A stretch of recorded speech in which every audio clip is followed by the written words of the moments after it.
Oi. Ah, perfeito.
We can start? Okay. Hi, everyone. It's a pleasure to be here again alongside with RTCC and the super team.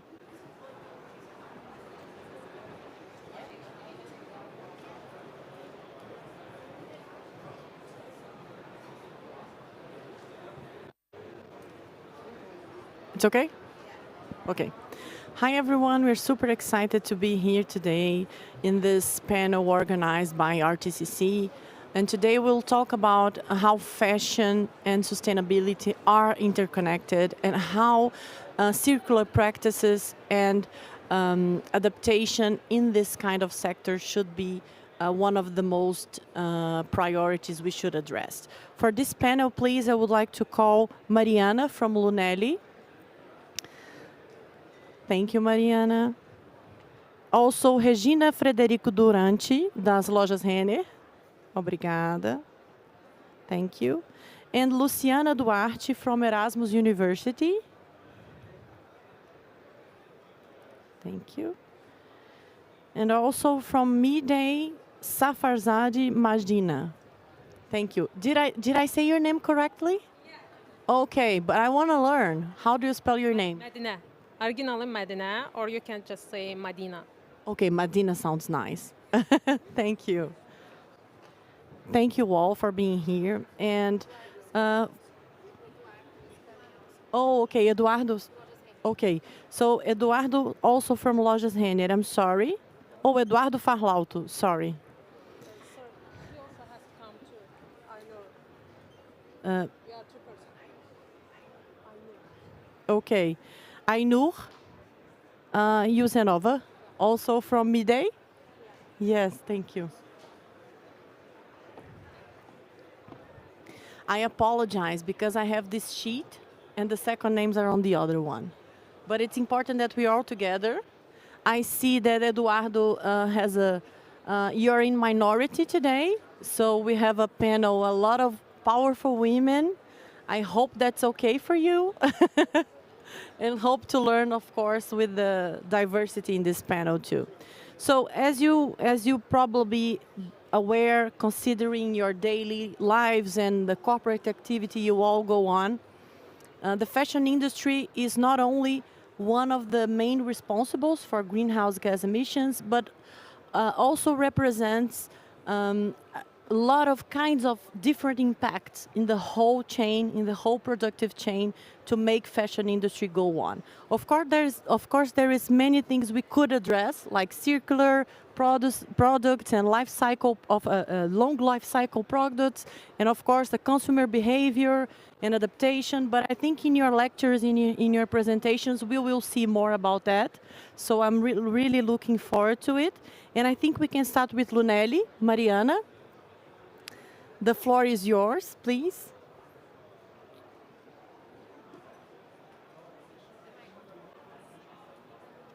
The microphone, please. Thank you.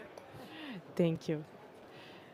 Hello, everyone. My name is Mariana. I'm a sustainability specialist at Lunelli, and today we'll bring some information about our circular fashion initiative. So, to start here, the presentation. Okay. Yeah. First of all, thank you for the opportunity to be here, and thank you for being here with us. Before I start talking about our projects and our initiatives, I would like to bring some information about Lunelli, our company. So Lunelli is a Brazilian textile company that has been operating in fabric and 2 countries. So we have 14 factories in Brazil and Paraguay. This year we complete 43 years, so we call of meaningful fashion. So for us, making meaningful fashion is connect to improving people's lives. So in this screen we can see our ideology. So it's are very focused and caring of people. To share some information about our company and background information, we'd like to share and emphasize some numbers and results and about our operation. So last year we produced more than 14,000 tons of fabric. So it's a very large production. And over than 24 million of pieces of clothes. So we're talking about here the impact of fashion. So it's a big production. And our responsibility about this is big too. So we use 99% of better cotton and 100% of responsible viscose to produce our clothes. So the care of how materials are using is very important too. And last year we reduced 12% of a waste sent to landfill, so it's a very expressive number too. And we can recycling more than 2,300 tons of textile waste. So it's a part of our project about circular fashion. Our action is very connected with our sustainability vision, which is making meaningful fashion that promotes a positive impact in the world and for all. And we connect our strategy with our projects with to work with some themes. So we working with 4 themes: chemical management, GAG, waste management, and responsible sources and materials, which is the main subject here. So these actions is very connected with our responsibility with our value chain. It's a bigger value chain. It's very verticalized. So we have many contact and responsibility with our stakeholders. So it's a very it's a challenge to work with circular fashion in a Brazilian fashion sector. So this our focus here and to improve our circular process. So we have this initiative with 2 projects. We actually work with 2 different ways to improve our circular strategy. One is for the surplus fabric. Is in this design, it's the higher process we can see. It's focused in using of the leftover of our materials, and another is recycling the scrap material to make a new clothes. So it's a big process, a secondary process. So here we are extending the life of our material and reintroducing the material in our development process. So it's a very stakeholders involved in this. I want to talk about each project. So in the first one, we working with a surplus, and we create a brand to work with this material to improve our development and use of this material was manufactured and would be discarded. So this concept of reusing textile waste not only reduce the waste, but also reduce the demand for new raw materials and contribute to environmental preservation and less impact in the fashion. So in the context with the economy circular being becoming more relevant and more present in our industry, this initiative helped to minimize the impact of fashion and encourage the reuse of the materials that would manufacture. So it's one of this initiative, and the another I would like to highlight and share with you. It's about recycling scrap. So we can see how where the scrap is collected and where we make the disfibration process, the new spinning, new weaving to reintroduce the material in our process to develop a new clothes. So in this photo, we can see example for this cloth, a new cloth with recycled material. So this process, we have a partner to do this. She's certified with which verify the recycled material and monitoring all this process. So it's a very difficult and a very challenging to do, but we have a good initiatives in Brazil to do this. So I want to show a video to explain a little more about the process and give you an overview about this second project to finalize my speech. Na Lunelli, nossa visão de sustentabilidade é fazer moda com significado que promova impacto positivo no mundo e para todos.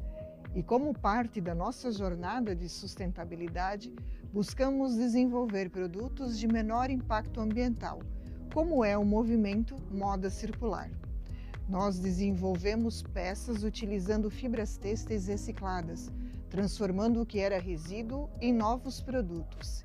E é com esta iniciativa que impulsionamos a estratégia de sustentabilidade e o eixo de inovação em materiais e produtos sustentáveis. No dia a dia da Lunelli, buscamos minimizar a geração de resíduos têxteis em nossos processos, através da melhor eficiência dos encaixes e das melhores práticas de produção.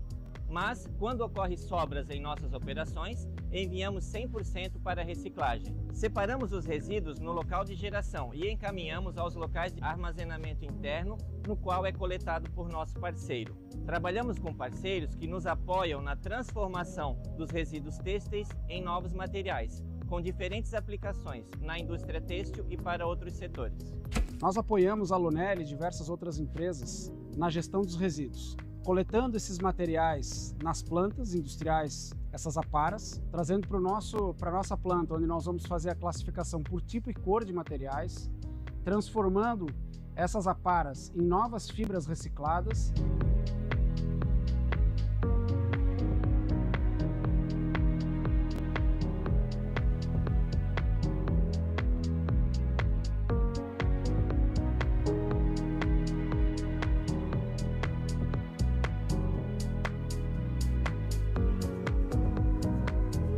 posteriormente em novos fios reciclados, sem a necessidade de uso de água nem produtos químicos em todo o seu processo. Importante reforçar que todo o nosso processo ele é certificado pela GRS.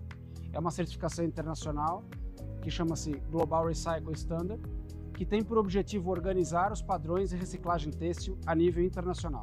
Após a fiação e tecelagem dos novos tecidos feitos com fibras têxteis recicladas realizadas por nossos parceiros, nós passamos para a etapa do desenvolvimento de coleção.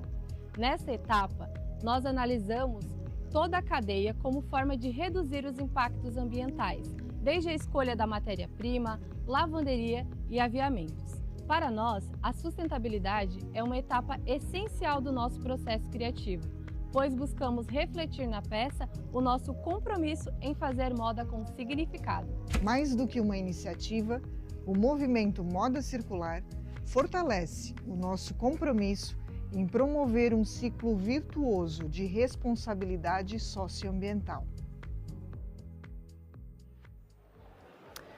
So that's it of our presentation, and thank you. Thank you, Mariana. Before passing to the other presentations, I wanted to ask you, I can see I already knew Lunelli from previous COPs. We've been together in previous COPs, and I can see that you are really worried about bringing to the strategy of the company the sustainability values and the core business being also positive, impactful. Do you have inside Lunelli something that already can measure the life cycle of your products? You have like an idea how long a Lunelli cloth is supposed to last if the user takes some care? Do you notice that this is one question, if you measure the life cycle of the product? And another question is, are you measuring all those process you have? Because this is an ESG era, and of course you have to have numbers. You can't manage what you don't measure. You have to have numbers on it. And if you have already a sustainability report, if all these initiatives are on your sustainability report, or if you plan to, how is your strategy on that?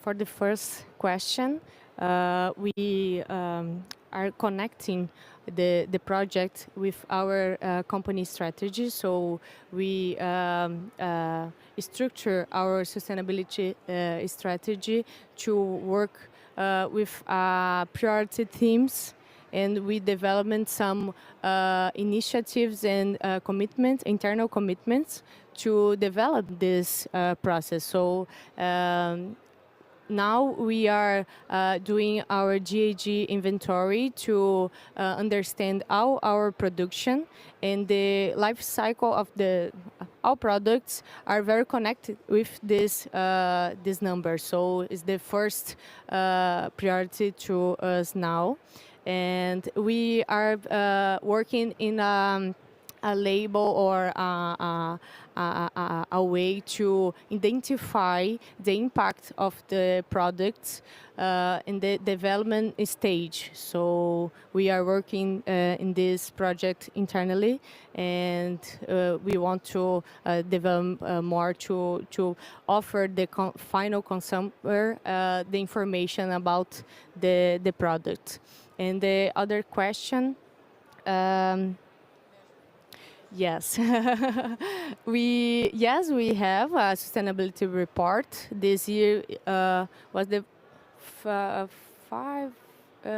40-year launched our sustainability report with numbers and our KPIs about the transformation manufacture process. And in this document, we publish to the information about our fabric information and about our use of cotton and water, energy, and information about our employees through our initiatives through social pillar and governance and economic connection to ESG. We work at Lunelli. Super interesting, thank you. And now from Lojas Renner, Regina e o Eduardo. I don't know how you're going to divide. You're going first? Okay, ladies first. About circularity and innovation regarding the more sustainable production, right? Thank you. Thank you all and good afternoon. It's a privilege to be here with you all. Like I said in the morning, my name is Regina Durante, and I am the Chief of Human Resources and Sustainability Strategy at Lojas Renner Group. First of all, let me introduce Lojas Renner to you. I think that is the most important, that the headquarters of Lojas Renner is in Rio Grande do Sul. That's the state in Brazil that faced the hugest flood in history. So that's why we are here, not just to talk about this important theme, but to call to action every company, every people and governments to have a sense of urgency. Because it's the climate change is already in place. So it's very, very urgent. Well, who are we? So let me introduce the company. We are the largest fashion retailer in Brazil, in South America. We are present in all states of Brazil with operations in Uruguay, Argentina, and offices in China, Vietnam, and Bangladesh. We have more than 600 stores, more than 24,000 employees, and more than 20 own brands. So it's about scalability, and it's about being pioneer and innovative. When we are leaders, we need to transform. We have this obligation to be a transformation agent to all the ecosystem. So our ecosystem here is formed by Renner, that is the largest fashion and lifestyle brand focused on omni one-stop shop experience. Kamikaze is the home and the core fashion brand. Youcom is the youth fashion brand. Realize is the financial institution. Ashwa is the curve and plus size fashion brand. And Repassa is the second-hand digital platform. And about sustainability, it has been a company value for over 10 years, but our history with this topic begins much earlier with our founder in 1911. And in the present and in the future, sustainability is part of the Renner's Group strategy. We have 3 R's. The first one is reference in fashion and lifestyle. The second is a reference in enchanting experience. And the third one is reference in responsible fashion. And in 2022, we announced the new cycle of 12 public commitments broken down into 3 fundamental pillars that are relationships based on humanity, rights, and diversity, climate, circular, and regenerative solutions, and amplifying connections with our suppliers and all ecosystem. And this is important because we need our suppliers. Lunelli is one of our partners here. And we all together will be more effective and more transformative if we work together. So our call is to develop, to educate, not to punish. And now I will call the most important here, that is Eduardo Ferlauto. Thank you very much. Thank you, Regina. Hi, everybody. It's a great pleasure to be here. I will emphasize my part of the presentation in our strategy related to the circularity, to the solutions that we understand that it's important for our advance in the most part of our goals, we define our strategy management of sustainability based on commitments. As Regina said, we are in the second cycle of commitments, and what is the difference for this new one related to the circularity and the climate change management? We define our goals by science-based initiative, and all these provisions, it's kind of challenged because we need to increase our fiber-to-fiber solutions using take-back programs that we have and use our scraps, as I said, Marina, in the productions, and we introduce as a value in our product. It's a kind of challenge because when we talk about the business of fashion, we have a challenge in the technology and the management, because we introduce this kind of ways. For example, in Brazil, we need to amplify our connections with all the suppliers that produce our piece, because we don't have factories, and amplify our connection with the other suppliers. For example, the logistic in Brazil is so big, and it's important to connect with the best way, the best form, with efficiency to, as we know in other countries, define a kind of hub to connect all of this textile waste. Let me show you some activities that we have and some issues that we defined in the last years. We want to ensure in our plan 2013 to achieve the results in 2013 that all the products, 100% of our products, have some kind of attributes, and again, the emphasis in these attributes nowadays in due to our goals approved in science-based target. It's considering the recycled fiber of the most important raw materials, because they have the low emissions facts, and guarantee this 100%. It's challenge involved all the value chain. As Regina said, we understand that we are a transformative force, and we need to amplify this kind of connections again and engage all the actors in this sector. When we finalize our first cycle of commitments, we achieve, I will show in the next slide, 80% of product with less impact, or with in a minimum one attribute with less impact. And what is important? What is the highlight? We introduced this model in our value chain, considering the buying process. But obviously, all the part of the designers was involved. But nowadays, in our new cycle, we want to rethink about our designer process. We think that it's important to redesign this part of our process, thinking about the circularity, all the principles of circularity, based on the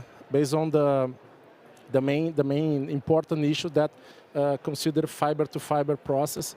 It's a kind of different work, because we need to management people. In this case, we need to management the way that to do things. We think that sustainability is about this. It's about people and process.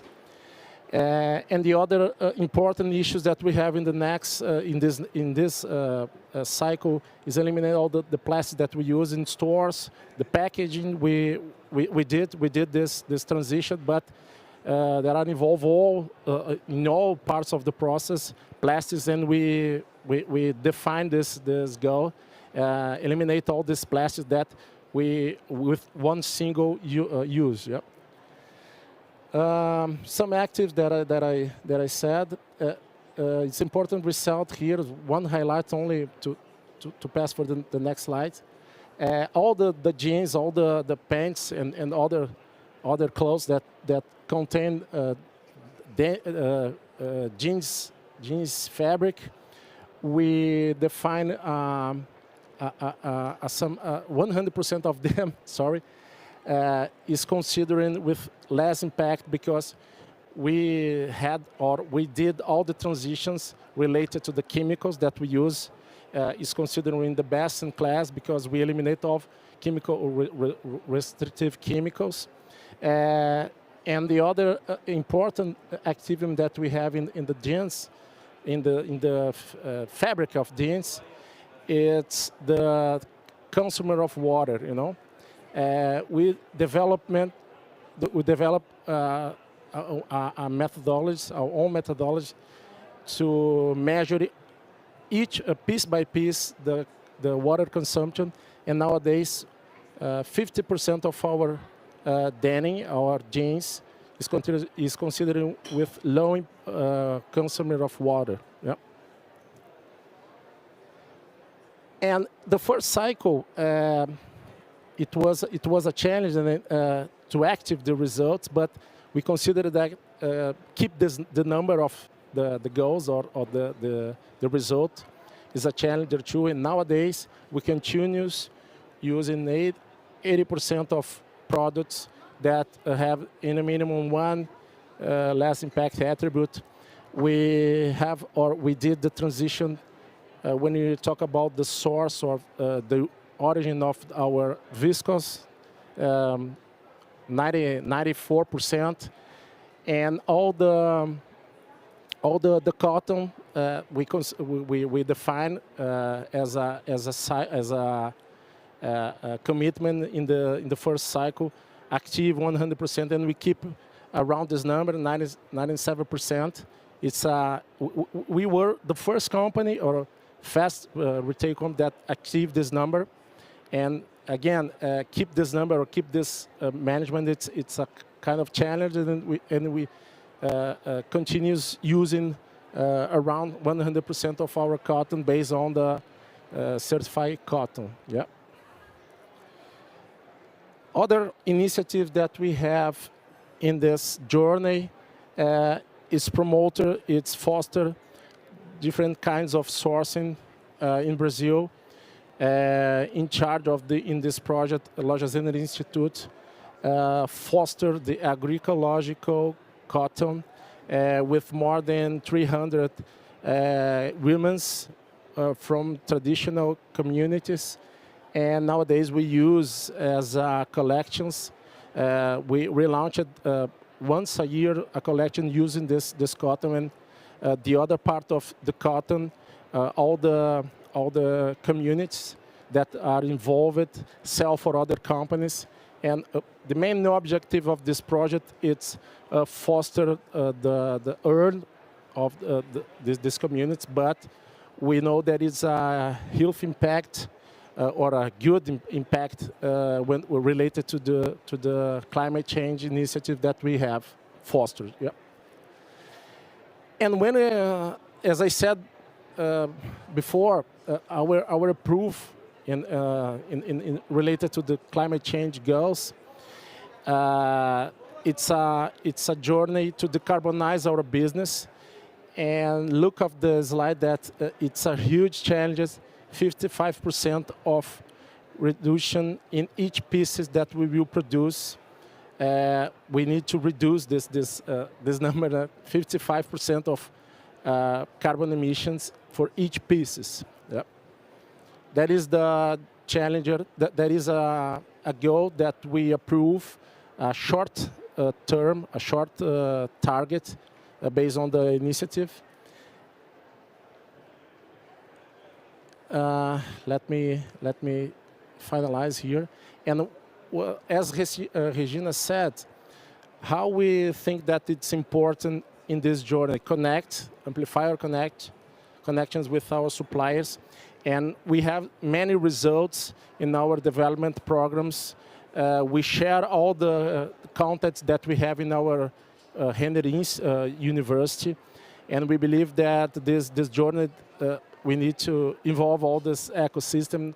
And again, we need to promote educations. We need to promote change in all the way that the ecosystem think about the products and redesign this part of the products that, or in the process that we design our products. Yeah. some main results that we have in our development programs here. It's, as I said before. And what is in the routine that we define it like a good delivery. Nowadays we launched our circular guide. We share with all the suppliers, and we share with as a society as a whole. It's the first, or it was a first time that a company launched this kind of guide. And again, we understand that it's important that we promote this transformation as a largest retail in Brazil. Yeah. Thank you.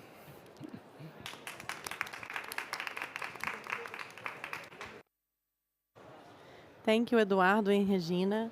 A lot of numbers, important numbers, some ambitious ones, other gives us hope, and of course it seems like you're in the front line of being a transformative agent in the society.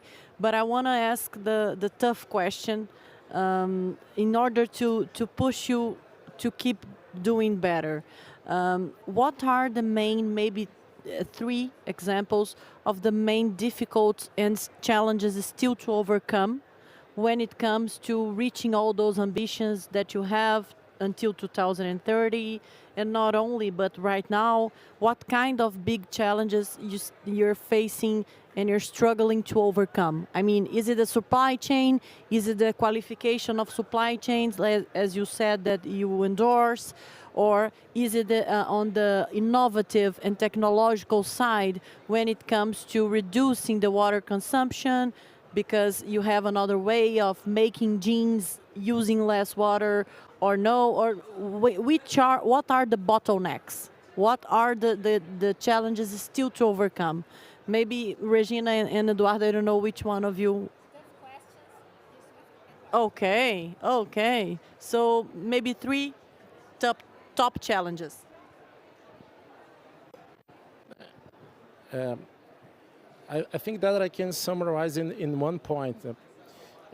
We don't want to shut down all the industry or the way that we do our products in our ecosystem, and these transitions that we consider the main challengers.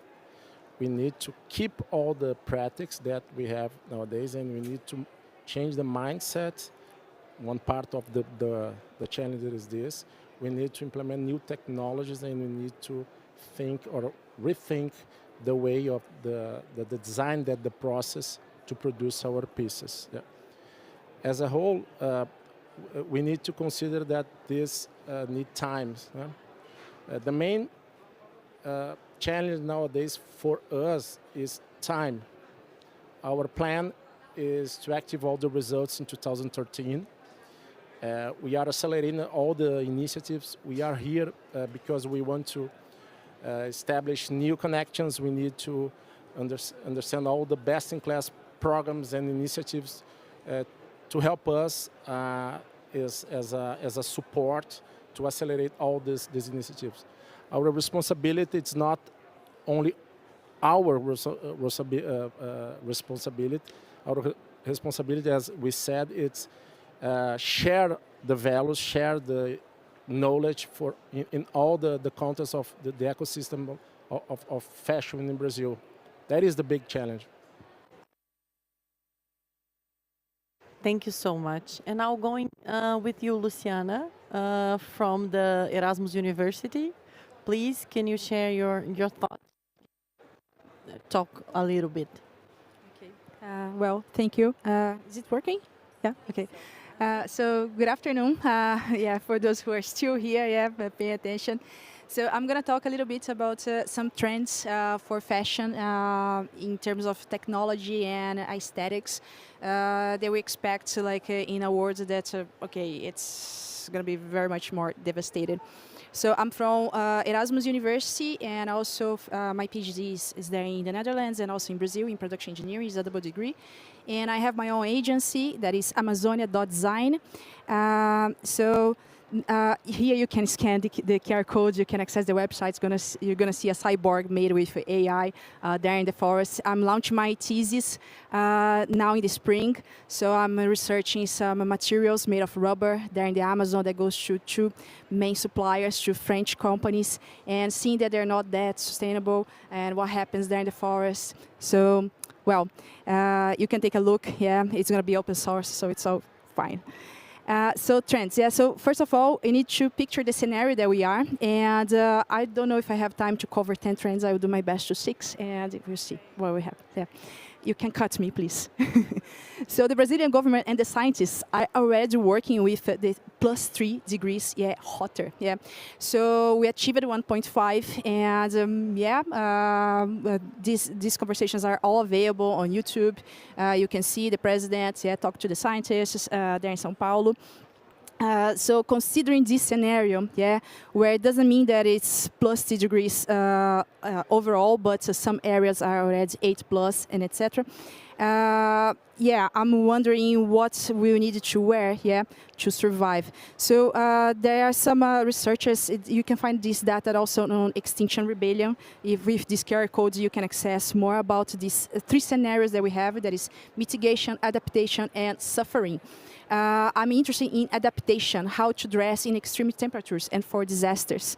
I will lead mitigation for my colleagues and also for the politicians. But as a designer, I'm an industrial designer, I want to see what we have in innovation, like in this world that can be, I imagine, as very dramatic. So my question is, what are we going to wear in a world with extreme temperatures and more disasters? If I would ask this to AI, yeah, to ChatGPT, those are the things that they would say. It's a bricolage of text, yeah. Sustainable materials that we see here, circular fashion, second-hand, local production, etc., etc., etc. I'm not interested in none of those. I know that we need to do this, but this is what's happening now. Yeah, I'm interested in the future. So some trends in technology for fashion. One of them, the first, is that I'm going to cover some of them. They were going to become nocturnal. Yeah, materials are melting when you step on the floor. We need to change the type of coatings that we have in textile engineering. So let me go through some of them and see how much we can cover. Well, I have students from all over the world. And some of them, for instance, from Kyrgyzstan, Kazakhstan, they are already working during the night, yeah, and sleeping during the day because it's too hot. Yeah, it's more than 50 degrees in some areas. What does this mean? When we use, so this type of research that I'm doing, it's based on some design methods. So for instance, this one on futuring. So I'm going to look at sci-fi movies and see how we can interpret what is in those sci-fi movies and see if this is applicable for us. So I got one of the movies that is Reminiscence with the Hugh Jackman, yeah, Wolverine. And in that movie, it's placed in Miami, submerged, and climate change is like a background thing. The main things are the main stories. It doesn't matter here, but what's matter is that they are already living during the night. That means that our nightlife it's going to be inverted. So you can imagine like sleeping dresses made of anti-UV. Yeah, that's how it's taking place. Those type of innovations that we can be that can inspire us. It's aesthetics more neo-noir. So how is this vibe, that is gonna, affect us? It's already affecting. This is also a reality. There was a video that became a trend on TikTok that shoes were melting there in the Arizona. Also the cactus, are falling apart, because it's too hot, hotter than what the desert should be.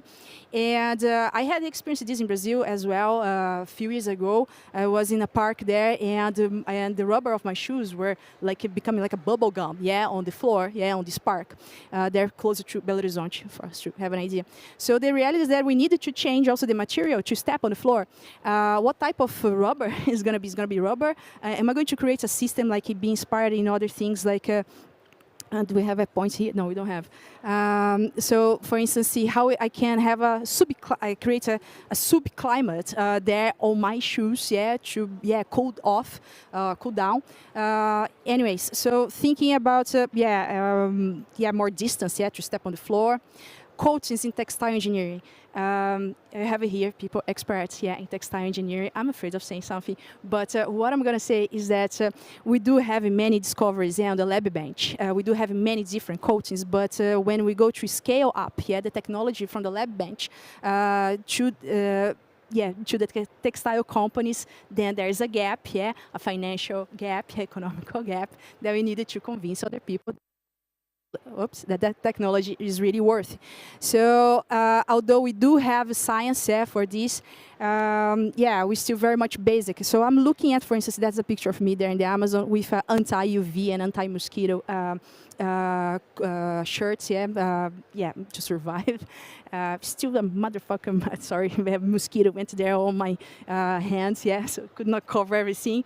But anyways, it was, I'm looking at these trends on workwear, for hazardous conditions, but now in your wardrobe. So things that are for hard, extreme, work and weather, to have one coat, or one blouse, there in your wardrobe. The other is a personal surviving kit. So I'm looking, this is another design method, analogy. So I'm looking at the reality in other countries. For instance, see children there in Japan, they are taught, since very young to learn how to deal with earthquake. So they have their own surviving kits. So maybe we're gonna develop backpacks. We're gonna develop our surviving kits for extreme disasters. And for instance, talking about Rio Grande do Sul, for the disaster, for the flood there, maybe it's time for us to think about waterproof workwear, like a life jacket at home, or things inspired from the seat cushion flotation from airplanes, but now having at home. So also the furniture, a furniture that can be adaptable, for eventual floods, hurricanes and everything. So as a designer, that's what I can visualize, adaptation of some technologies, of some solutions from one area to the other, and fashion, you needed to be involved with this. Frugality. What is frugality? We can call in Portuguese gambiarra. We can call alternative solutions, creative solutions. But frugality is a more scientific term. So based on storytelling, a friend of mine from the UN, he went to Pakistan. That was 10 years ago, and it was so hot. There was a heat wave there. Pakistan is already hot, but with a heat wave, he needed to sleep on the floor. So a guy from the UN needed to sleep on the floor on a wet towel. And with the fan turned on. Unbearable, absolutely unbearable to sleep with all the conditions. So it's not about money and status. We are all suffering from the same thing. That was 10 years ago. So then I think about what type of a cushion, of a mattress, we all need to need, will be necessary for us. So just imagine something very basic based on this story, a thicker, wet towels to sleep on it. I don't know. Green surface design, that's, we don't solve our problems, but we wrap up things. We put things literally under the rug. So green surface on the buildings. And then looking at this is a metaphor, to sweep under the rug. It's another design method. We saw this here, also a COP, like how they are creating some coatings for in transportation design. But when we look at women there in India covering the roof of their houses with white, very humble people, because they feel that, it's very hot. So we're going to wrap up everything in white. That could be. White surface to reflect the UV lights, also a trend for sure. So far what I talked about was technologies from day to night and vice versa. Footwear to step on hell, workwear applied to streetwear, tech accessories for disasters, frugal innovation applied to fashion, and the surface design to cool down. Do I still have some time? I don't know. I don't think so. I would still look at forgotten patents. So looking at the past is, we look at the past because there's no other way, nowhere else to look at, to imagine the future. And then I look at, there was an electric car there. more than 100 years ago, and why it's just a trend right now. It's just possible, in the recent years, because there is a social technical system, that makes this technology available. So we do have many technologies to save our country, to save our planet. But what is the system, that supports that technology? And in this sense, we still have immaterial fashion, making everything digital, NFTs, augmented reality, digital, working with avatars and the gamification of clothes. But we see that this trend is like overlapping, it's like in parallel with the main trends, with the main production of clothes, the normal production. Because I don't have control of things, I feel so overwhelmed and powerless. What we are doing is to create kind of a micro Earth, a micro planet at home. So, and then we look at the animals, our pets, how we create like everything for that pet, a small environment for it. We try to control things that are in our hand that we can reach out. And in this sense, as an individual on a micro scale, I feel that how am I going to create this in terms of my wardrobe? Can I change? Hello, can I change my wardrobe as well? Like I'm thinking the environment for my pets. How is going to be this micro Earth and escape to space? This is the ex-partner of Elon Musk, Grimes. This trend, the cyberpunk. She tattooed her body with this alien tattoo. So we're literally living in this conceptualization, aestheticization of climate change, in dystopian narratives, and looking at going to Mars. But this is not new. We had this when they launched the airplanes, and then when we went to the moon, and now when you go to Mars, we want to go. So we're looking at how to escape, and fashion, yes, of course, not just fashion, all industrial design, all the products, we are in this trend. Escapism via technology, but not exactly, we're going to go there unless, it becomes here so cold and so dry that, but anyways, I hope that with everything we still, stay literally down on Earth. Otherwise, the scenario that we have here is as pure a dystopia. Okay, so thank you very much. Thank you, Luciana. It was really disruptive and interesting. And although it seems really futuristic, I know it's not. I know it's super reality. And it's interesting because you showed us another side that is, okay, we have to look on the mitigation part of the clothes we produce and how we buy them, etc. But we also have to look into fashion industry as a way of adaptation for us to be able to live in this planet the way it is and with all this climate change. In your opinion, adaptation in fashion industry and a fashion industry fully adapted, we have a problem of technology or scale and mindset. What is the main problem that we do have? Because what you are saying is we already have some technology. Not everybody, but a lot of researchers are looking to it. We are producing art, talking about it, films and movies and etc. But what is the problem? We have a problem of scale. We have the technology and we need more scale. Or actually we have a whole system problem because those technologies are not that viable in terms of economic or social acceptance. What do you think? I'm sorry, this is a lawyer. Default. I ask tough questions. Well, I love the question. Thank you so much. And I think the answer is right here in this round the table, because my colleagues from the textile and fashion companies, they just talking about circular fashion. So we do need circular fashion. I mean, that's obvious that we need to shift to this direction. But we're gonna have this. It's the kind of a clash because people who are suffering those disasters, it doesn't matter for them, like this circular fashion, in the sense that they will need products to survive to the climate. Yeah. So in this sense, the product development is still not considering the disasters for the entire population. Yeah. So it's a systemic problem.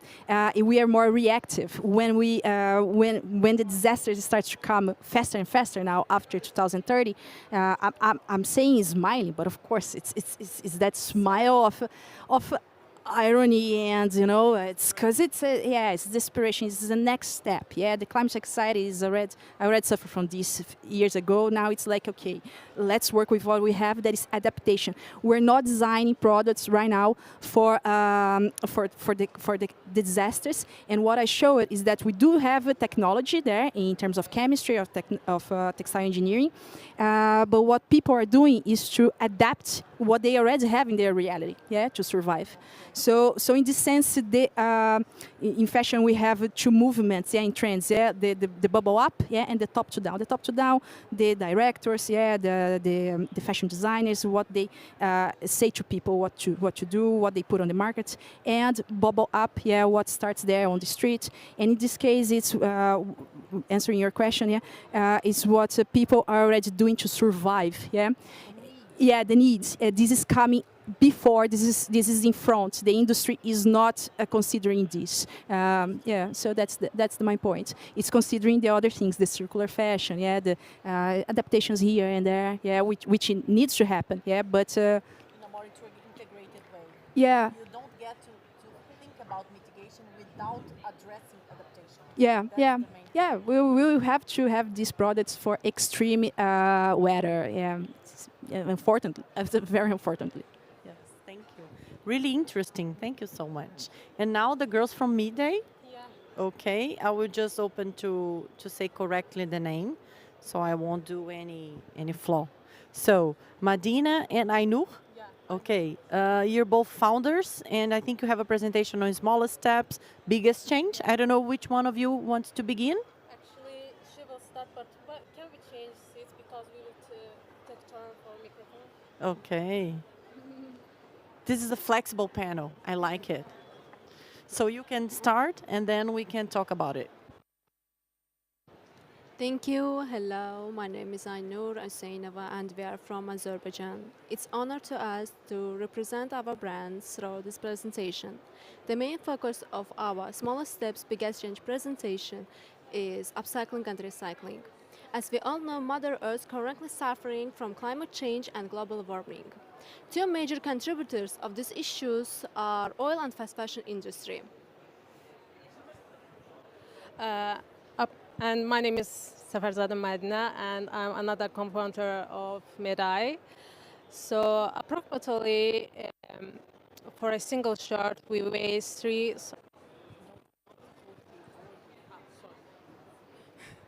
I'm kind of anxious. It's okay. We all are. It's climate changing. So for a single shirt, we actually waste 3,000 liters of water, and it is equal to 1 person's water need for a half a year. And for a 20 kilogram of cotton, we waste 20,000 of water. And aside the fact that we actually wasting our water source, there's other effects too, like chemicals and pollution too. And dyeing a single shirt, there is 0.01 metric ton of carbon dioxide emitted into air. So, emitted to air. So, and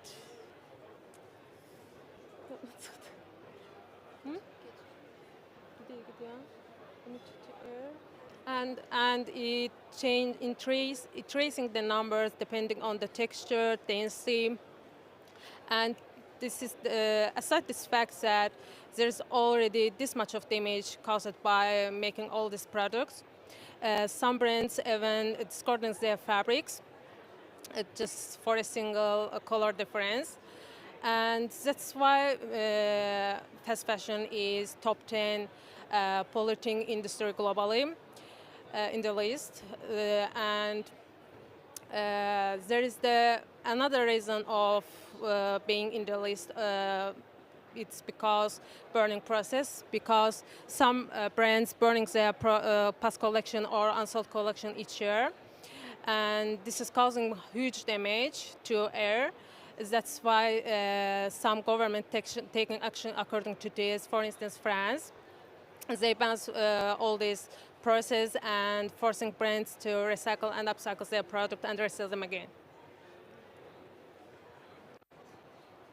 Child labor is another serious issue linked to the fashion industry. Many products go to waste without realizing their full potential. According to an international labor organization, an estimated 168 million children are engaged in child labor worldwide, with 73 million of them working in hazardous conditions. Many children of this place are engaged in supply fashion supply chain worldwide and longing for long hours for minimal pay to produce our clothing. Child labor is especially prevalent in regions such as China, India, Africa, and etc. And microplastic. And the closest the microplastic pollution is caused from 20 to 35% by fast fashion, and 60% of clothes we wear made of the synthetics, which is seriously harmful for our health. And it takes thousands of years to decompose, and even after decomposing, it's because it's chemical, it's harming the ecosystem, because even after decomposing, this spreads into soil and going to our groundwaters. Just because we mostly prefer synthetic, it's because unlike cotton, it's much more cheaper, but we need to not to forget that even so it's cotton a little bit expensive, it's still much more healthy because it's natural, but synthetic is not. It's made of the chemicals, that's why it's harmful for our health and our ecosystem. The best way to address these issues is through upcycling and recycling. Many products go to waste without realizing their full potential. A piece of fabric can be repurposed and create unique, one-of-a-kind items.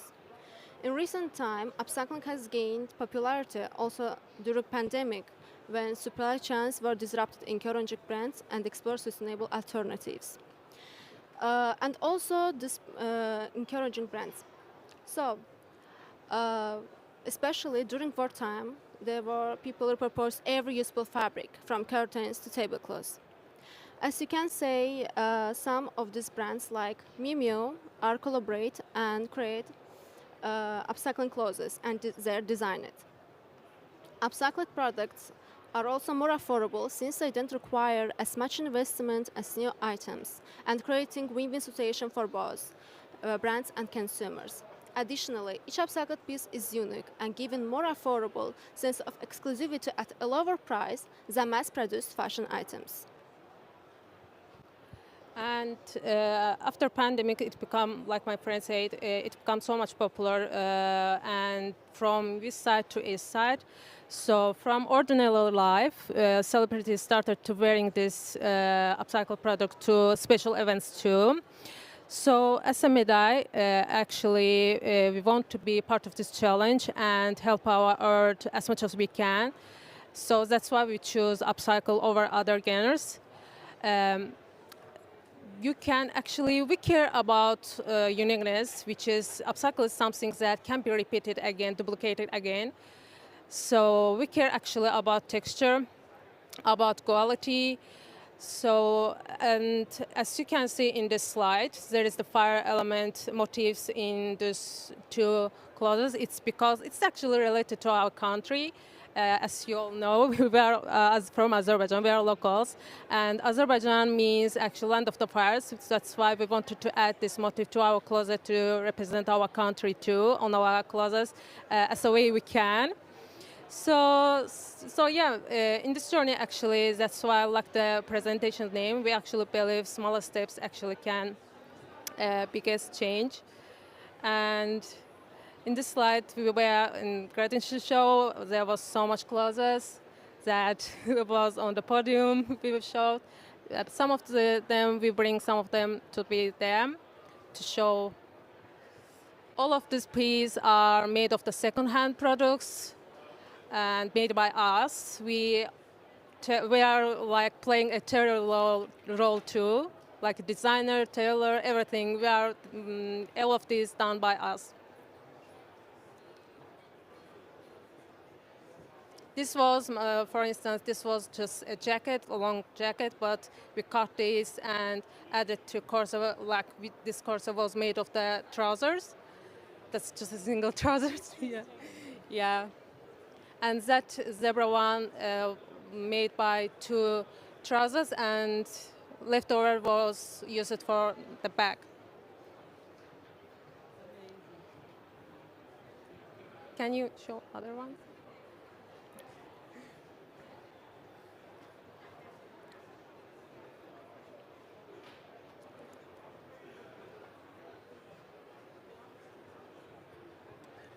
Actually, that trousers was combination of her, of that jacket. It's all, hello, hey. It was its combination, and yellow one was another version of that jacket. Just we cut this and added bag from this bag made of the towel, just a single 3 towel. We wanted to create, as you can see, you can do actually and something new, like it didn't look like this before, but we gave a second life because this product had a hope to, had a chance to give, so we didn't want to miss that one. So as you can see, you actually give a life to old things. So yeah, that's it. It's really interesting, the power of design in enlarging the life cycle of products, right? Because the upcycle makes them usable with another perspective. So maybe the old jacket wouldn't be that attractive anymore, and then been disposed, and now you made it possible to have another life. I have a question for you, because since you mentioned that you were locals, I wanted to see if you think that this kind. First of all, sorry about saying MedAy, is MedAy. MedAy, sorry, now I know how to say it correctly, MedAy. Do you think that in Azerbaijan, companies like ours or initiatives like ours are happening? How do you see that movement growing? The urgency is already really broad, and do you feel that awareness, or do you think that you are part of the early beginners? How do you see the market, considering what you do and your creativity and design in Azerbaijan? So actually in Azerbaijan, before us, there was a few persons was doing it, but they were just going simple stuff, not with closures. We were, I think we are the only one, maybe, I'm not sure, but we were only one who started using this second-hand products to make upcycle clothes. But before that, we saved some people doing bags too.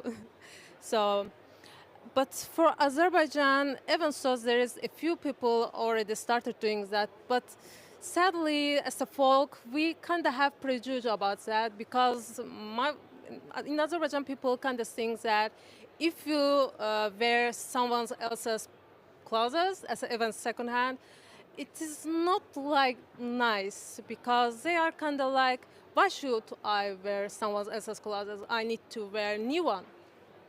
It's actually, I don't like that mindset, because they are kind of like, you don't need to put yourself and always wear something new. You can actually create something new by yourself. It's not need to be done by someone else, and you can go like, okay, I want to go to get this, and this because it's all often this new. It's actually upcycled products is also new too, just because they made from something was different before. It doesn't change the fact that it's right now new thing. It has new life. Let's say like that. And new look. Yeah, new look. It's so much so different. If you say before what those clothes we showed look like, no, that had nothing to do right now. It's right now how they look. But so yeah, actually, It's a mindset problem. it's then. actually a mindset problem. We want to change that mindset. We want to be open to open mind, open new thing. I want my folk to be like that. Actually, I don't want to them believe limits and live in four walls, like That's open. interesting. Yeah, You will make it for sure. I hope so. Congratulations on the design. Thank you. creativity. Thank you. So I think this is it for now. Thank you so much for your contributions. It was really interesting to see different sectors working towards the same goal, which is stop climate change and trying to address it in a different way, and keep up the good work and enjoy a lot. I think the COP is really interesting to connect with people like you and among each other. So thank you from my side. I learned a lot, and please a round of applause for our panelists.